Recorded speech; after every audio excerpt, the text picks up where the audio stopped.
Retire group द्वारा ये जो कार्यक्रम आयोजित किया गया है, चीन और भारत की बॉर्डर पर जिस प्रकार से चीन ने 1962 में जिस प्रकार भारत को धोखा दिया था, उसी प्रकार से लगातार वह धोखा देता आया और पुनः उसने धोखा देकर हमारे 20 सैनिकों को वहाँ पर उन्होंने शहीद कर दिया।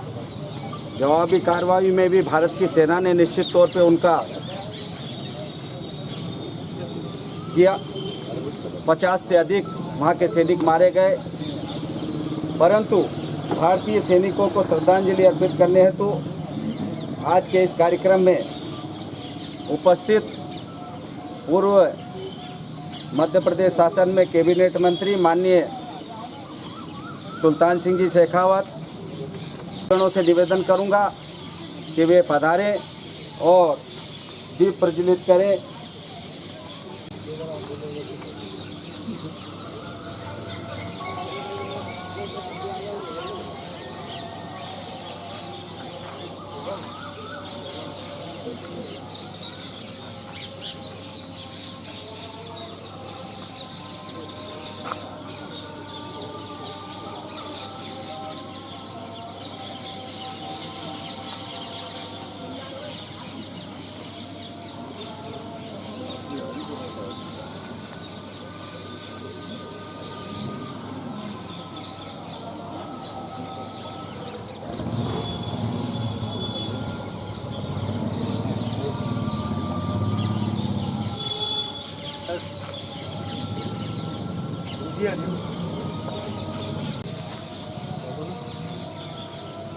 सभी से निवेदन है कि क्रमबद्ध अपन आए, पुष्पांजलि अर्पित करें।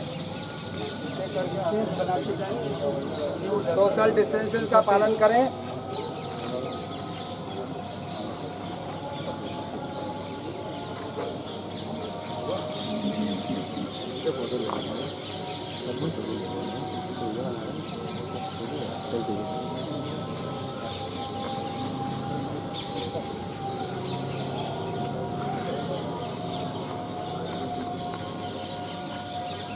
माननीय प्रकाश जी जैन पधारे और पुष्पांजलि अर्पित करें। माननीय गांधी जी, गिरधारी सिंह जी, भाई साहब, राजेश जी, बस प्रकाश जी, एक मिनट में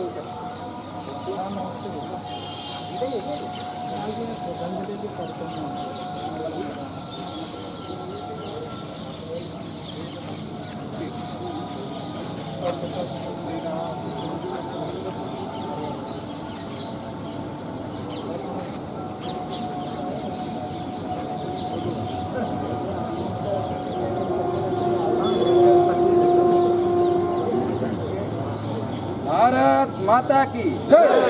वंदे मातरम, वंदे मातरम, वंदे मातरम।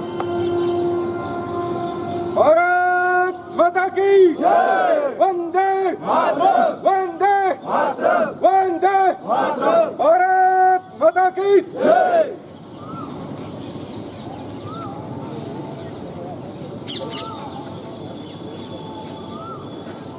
नारा लगाओ सब बोलना। गलवान घाटी के शहीद अमर रहे, अमर रहे। गलवान घाटी के शहीद अमर रहे, अमर रहे।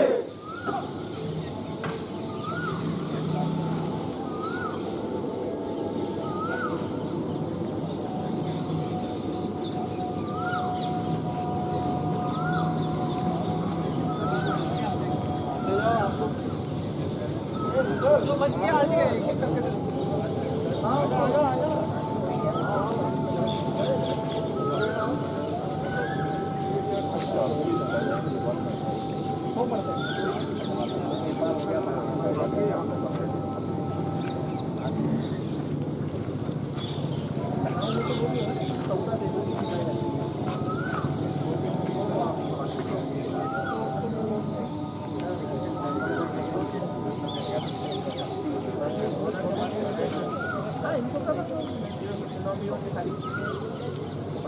सम्मानीय हरदेव चंद जी पधारे और पुष्पांजलि अर्पित करें। गिरधारी सिंह जी, भाई साहब, ये सभी थोड़े ऐसे खड़े हो जाओ। सभी जिन्होंने पुष्पांजलि दे दिया, सभी ऐसे खड़े हो जाओ।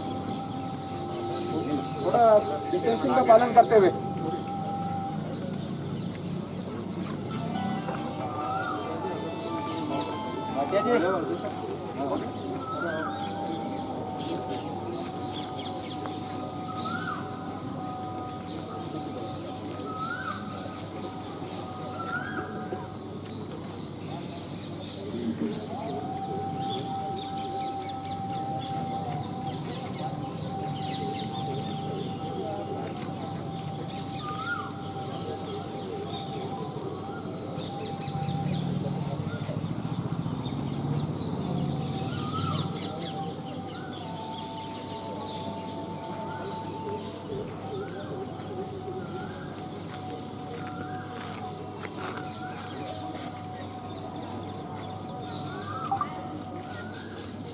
निवेदन है सोशल डिस्टेंसिंग का पालन करते थोड़ा लाइन में खड़े हो जाए। इधर आ जाए, थोड़े इधर आ जाए, ये देखिए इधर आगे आ जाओ, पीछे जो खड़े आगे आ जाओ, तरफ आ जाओ।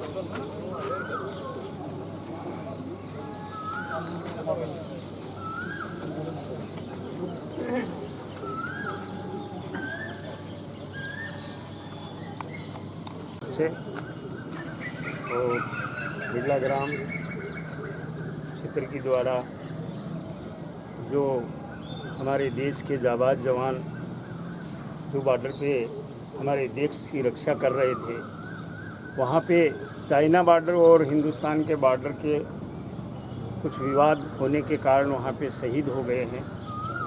उन शहीदों को हम श्रद्धासुमन अर्पित करते हैं, उनके चरणों में नमन करते हैं। आज हम सुरक्षित हैं तो इन जवानों के कारण सुरक्षित हैं, हमारा देश सुरक्षित है। लेकिन ये चाइना इस बात को नहीं समझे कि ये युवाओं का देश है, ये वो देश नहीं है जो किसी गिद्दड़ भभकी से चले।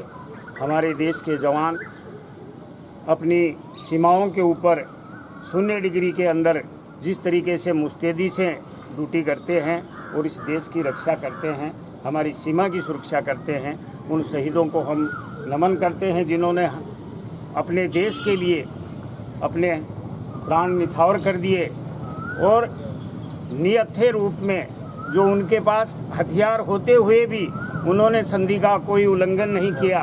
उन्होंने समझाने की कोशिश किया कि हमारी सीमा के अंदर आप घुसने की कोशिश नहीं करें, लेकिन उसके बावजूद भी जब वो नहीं माने, नियतों पे उन्होंने वार करने के बाद भी हमारे देश के जवानों ने ये बता दिया, दुनिया को बता दिया कि वो 20 सौ पे भारी हैं और उन्होंने वो करके बताया कि उनके भी 50 सैनिकों को उन्होंने मारा। और उसके बाद हमारे देश की वो सुरक्षा, और इस वक्त में हम सबको किसी भी राजनीतिक दल के हो, आज इस देश की एकता ही विश्व देख रहा है, चाहे कोई भी दल क्यों नहीं हो। और प्रधानमंत्री के इस नेतृत्व में इस देश को ऐसा प्रधानमंत्री मिला है जो कभी विचार नहीं किया होगा। आज इस देश को एक मजबूत प्रधानमंत्री, इस देश के अंदर अच्छा मजबूत रक्षा मंत्री, गृह मंत्री, इस देश की कोई मुकाबला नहीं कर सकता। और इस घड़ी के ऊपर हम उनके परिवार के लिए भी परमात्मा से कामना करते हैं कि उनके परिवार को ताकत दे, इस घड़ी के अंदर सहन करने की दे, और इस देश के लिए एक एक जवान अपने देश की रक्षा के लिए कुर्बान होने के लिए तैयार है। उन शहीदों को मैं नमन करता हूं। जय हिंद, जय भारत। मैं बलवान, जो हमारे देश के बलवान गलवान घाटी में शहीद हुए हैं, उनको नमन करता हूं, उनकी शहादत को नमन करता हूं। और ऐसी माता धन्य है जिन्होंने ऐसे सपूतों को पैदा किया है। चाइना ये सुन ले कि वो हम पर कभी भारी नहीं पड़ सकता। हमारे देश का बच्चा बॉर्डर पर जाने के लिए तैयार है, सक्षम बैठा है। हमें चीन का आर्थिक बहिष्कार करना चाहिए और ये संदेश देना चाहिए कि हम किसी मामले में चीन से कम नहीं है। और उन्हें जो 1962 में गद्दारी की थी उसकी सजा देने का वक्त आ गया है। मैं उम्मीद रखता हूं कि नागदावासी पूरे जोश शोश से हमारे पास में आर्मी सेवा ग्रुप द्वारा किए गए इस कार्यक्रम को दिल से लेंगे और जागृत जागने का कार्यक्रम है। धन्यवाद। जय हिंद, जय भारत। प्रणाम करता हूं। और जिस तरह की कायराना हरकत चीन ने की है उससे आप और हम सब वाकिफ हैं। मैं आप सबसे सिर्फ इतना आग्रह करना चाहता हूं कि ये लड़ाई अब सिर्फ सीमा पे ना हो। अब वक्त आ गया है कि इस लड़ाई को हम सब मिलकर देश के अंदर भी लड़ें। और देश के अंदर हम इस लड़ाई को ऐसे लड़ सकते हैं कि चीनी सामानों का पूर्णतः बहिष्कार, इसकी मांग हम उठाएं। इसके लिए हम जन जागरण करें, अपने मित्रों से बात करें, अपने रिश्तेदारों से बात करें, उनको बताएं कि चीन का खरीदा गया एक सामान जिससे चीन को आर्थिक लाभ होता है, उस आर्थिक लाभ से वो हथियार खरीदता है, हथियार बनाता है और उन हथियारों को हमारे सेना के जवानों की छाती पर चलाता है। इसलिए अब ये समय ऐसा नहीं है कि हम सिर्फ सेना के भरोसे बैठे या सरकार के भरोसे बैठे। अब चीन को सबक सिखाना है तो हम सबको मैदान में आना पड़ेगा और मैदान में आके और सिर्फ लोगों से ये बात करना पड़ेगी, उनको समझाना पड़ेगा। अगर हम अपने इस मिशन में सफल हो गए तो हम ये मानेंगे कि हम आधी लड़ाई चीन से हम सब मिलकर देश के अंदर रहकर सिर्फ इस तरीके से जीत सकते हैं, चीन का आर्थिक बहिष्कार करके। और चीन को ये बताने की जरूरत है कि अब ये हिंदुस्तान 1962 वाला हिंदुस्तान नहीं है कि आप कुछ भी करोगे, आंखें दिखाओगे तो ये देश पीछे हट जाएगा। ये नए युग का, नए नेतृत्व का नया हिंदुस्तान है। अगर आप एक चांटा मारोगे, हम जवाब में 10 गोली मारेंगे। इस बात का एहसास कराने का ये वक्त है। लेकिन मैं फिर से वही आग्रह कर रहा हूं कि सिर्फ सेना के भरोसे, या सेना तो अपना काम सीमा पर कर रही है, लेकिन अब वक्त है कि हमको अपना काम देश के अंदर रहकर करना है। हम सब प्रण लें, नियम बनाएं, तय करें कि हम अपने जीवन के रोज शाम को 2 घंटे या 1 घंटे का समय सिर्फ इस जन जागरण के लिए देंगे। समाज के अंदर जाएंगे, छोटी छोटी बैठकें करेंगे, लोगों से बातचीत करेंगे और उनको बताएंगे कि चीनी सामान का पूर्ण रूप से बहिष्कार करना है। हमको चीन से एक ढेले का सामान नहीं खरीदना है। कई बार बातें आती है, जैसे कल भी हम लोग जब लोगों के बीच गए तो कुछ लोगों ने कहा कि सब काम जनता क्यों करे, सरकार को ही खरीदना बंद कर देना चाहिए। तो ऐसे लोगों को हमको ये बताना पड़ेगा कि कुछ अंतर्राष्ट्रीय पॉलिसीज होती हैं, कुछ नियम कायदे कानून होते हैं जिसके तहत हर देश की ये मजबूरी होती है कि वह दूसरे देशों का सामान पूर्ण रूप से प्रतिबंध नहीं कर सकता, और वही परिस्थितियां चीन और हमारे बीच भी लागू होती है। इसलिए हम ऐसी परिस्थितियां पैदा कर दें, ऐसा संकट पैदा कर दे चीन के लिए कि उसके सामान की खपत ही अगर यहाँ से होना बंद हो जाएगी तो हमारे लोग, हमारे जो बड़े व्यापारी है, जो बड़ी कंपनियां हैं जो चीन का सामान ला रहे हैं, वो उस सामान को खुद ही खरीदना बंद कर देंगे, तो वो सामान देश में आना अपने आप बंद हो जाएगा। मैं आप सबसे फिर से आग्रह करता हूं कि अब इस लड़ाई को अंतिम लड़ाई और आर पार की लड़ाई बनाएं, ताकि ये ऐसा वक्त है, चीन की जो सीमा है वो 14 देशों से लगी हुई सीमाएं हैं और 14 में से 2-3 देश, नेपाल, पाकिस्तान जैसे देशों को छोड़ दे तो बाकी कोई देश ऐसा नहीं है जो उसके समर्थन में खड़ा रहने वाला है। और जिस तरह की मौत चीन ने दुनिया को बांटी है कोरोना के रूप में, उसके बाद तो कोई भी देश उसके साथ खड़े रहने के लिए तैयार नहीं है। ये सबसे अच्छा अवसर हमारे पास है कि हम चीन को सबक सिखाएं। धन्यवाद। जय भारत, जय हिंद। अपने प्राणों की आहुति देने वाले उन वीरों के लिए आयोजित इस श्रद्धांजलि सभा के अंदर उपस्थित हमारे वरिष्ठ श्री सुल्तान सिंह जी शेखावत जी, श्री जगमाल सिंह जी, पत्रकार और सांसद प्रतिनिधि प्रकाश जैन साहब, आज की इस सभा में मेरे से पूर्व वक्ताओं ने अभी ये बताया है कि देश के लिए जो शहीद हुए हैं उनके साथ पूरा देश खड़ा है। निश्चित रूप से सीमा के ऊपर जो प्रहरी खड़ा होता है, जब उसको ये महसूस होता है कि पूरा देश मेरे साथ खड़ा है, तो वो अपनी जी जान लगा करके देश की रक्षा करता है। केवल गलवान घाटी के शहीदों को ही हम श्रद्धांजलि अर्पित नहीं करते हैं, देश के लिए अभी तक जितने भी शहीद हुए हैं उन सबको आज की सभा में हम श्रद्धांजलि अर्पित करते हुए हमारे नौजवानों से, हमारे युवकों से और देश के नागरिकों से ये अपील करते हैं कि जिस चीन ने जो कायराना हरकत की है और जिसके कारण हमारे 20 वीर सैनिक शहीद गति को प्राप्त हुए हैं, उसका मुंह तोड़ जवाब देने के लिए जिस प्रकार से हमारे भाई प्रकाश जी ने कहा है, हमें चीनी सामान का बहिष्कार करना पड़ेगा। हमारे पास में बहुत सारे साथी पूछते हैं कि साहब हमारे पास तो MI का फ़ोन है, अब क्या करें, इसको फेंके क्या? तो हम आपसे निवेदन करना चाहते हैं इस सभा के माध्यम से कि आपके पास जो सामान है उसको फेंकने की ज़रूरत नहीं है, क्योंकि उसका तो आप पेमेंट कर चुके हैं, उसका लाभ वो ले चुका है। लेकिन भविष्य में हम कोई सामान, चीनी सामान नहीं खरीदे, निश्चित रूप से उस देश को बहुत बड़ा झटका लगेगा और हमारे देश के नौजवानों को रोजगार का रास्ता प्रशस्त होगा। हम पुनः उन सभी वीर सैनिकों को श्रद्धांजलि अर्पित करते हैं। भारत माता की जय। अपने प्राण निछावर कर दिए, जिन्होंने हमारे भारतीय इतिहास को गौरवान्वित कर दिया, इनका हम बलिदान कभी व्यर्थ नहीं जाने देंगे। हम सभी संकल्प लें कि इसके लिए हमारा एक एक बच्चा लड़कर इनके बलिदान को व्यर्थ नहीं जाने देगा। यही एक सच्ची श्रद्धांजलि होगी। जय हिंद, जय भारत। इस श्रद्धा सुमन कार्यक्रम के निमित्त उपस्थित शोकाकुल बंधुओं, 15 और 16 तारीख की रात्रि में बिहार रेजिमेंट के गलवान घाटी के अंदर भारत के वीर जवानों ने चाइना के साथ में जिस प्रकार संघर्ष किया, बहुत लोगों के मन में ये प्रश्न उठ रहा है कि भारत की सरकार ने या भारत की आर्मी ने हथियारों का प्रयोग क्यों नहीं किया। इस संबंध में आपको एक बात स्पष्ट बताना चाहता हूं। 3 समझौते पहले आर्मी के साथ में और चाइना के साथ में हो चुके हैं, 1998 में, 2005 में और 2008 में, कि उस सीमा पर दोनों ही पक्ष हथियारों का प्रयोग नहीं करेंगे, बातचीत से, संवाद से उसको हल करेंगे। इसीलिए हमारे जो जवान थे उनके पास हथियार उस समय उपयोग करने के लिए नहीं दिए गए थे। चाइना ने भी, उनके जवानों ने भी पत्थरों का उपयोग किया है। इसलिए ये चीज़ें हमारे भ्रम में से निकल जाना चाहिए कि हमारी सेना को छूट क्यों नहीं दी गई, बाद में छूट क्यों दी गई। इसका मूल कारण ये है, पूर्ववर्ती जो देवेगौड़ा जी की सरकार थी उसने, और बाद में 2 प्रधानमंत्रियों ने और ने उसका निर्णय लेकर के इस प्रकार के एग्रीमेंट किए थे। उस एग्रीमेंट के कारण वहाँ निहत्थे रहना पड़ा, और निहत्थे के कारण उन्होंने कायराना हमला करके और उन लोगों को जिस प्रकार का व्यवहार किया वो आप सबके सामने है।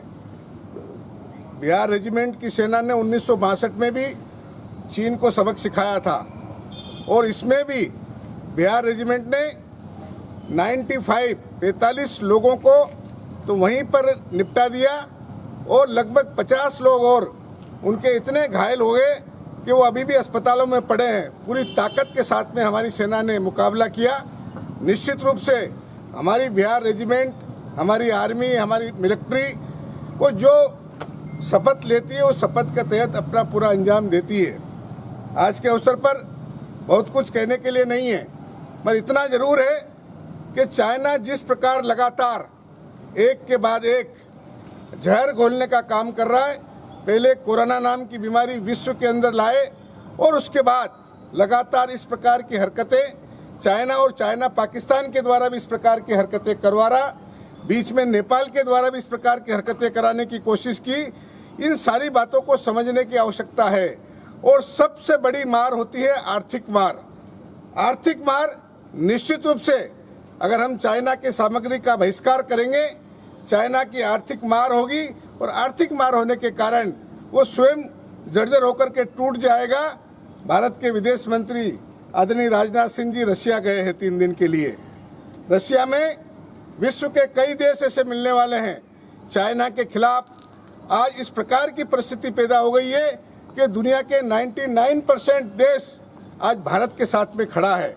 भारत के यशस्वी प्रधानमंत्री नरेंद्र मोदी जी के नेतृत्व में इस प्रकार दुनिया का सारा समूह उनके साथ में खड़ा है।